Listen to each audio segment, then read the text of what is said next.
За неколку месеци треба да започне реализацијата за реставрација на тврдината Исар во Штип. Предвидено е ова место да биде вистинско спомено бележје на градот. Ке се работи на изградба на ѕидините во автентичен стил. Дополнително ќе се изградат 3 куполи, а просторот ќе биде целосно осветлен и многу подостапен за граѓаните, но и за посетителите од страна.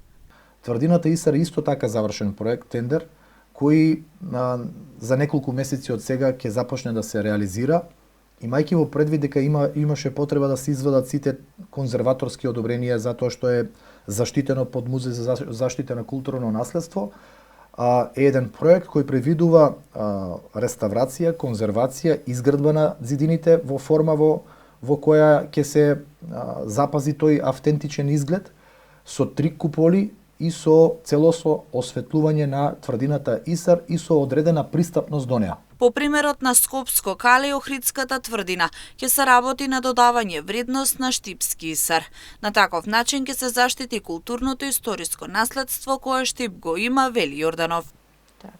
Тоа е проект кој верувам дека ќе додаде вредност во нашиот град од повеќе аспекти, затоа што ние ја имаме моментално, го имаме Исарот, го презентираме како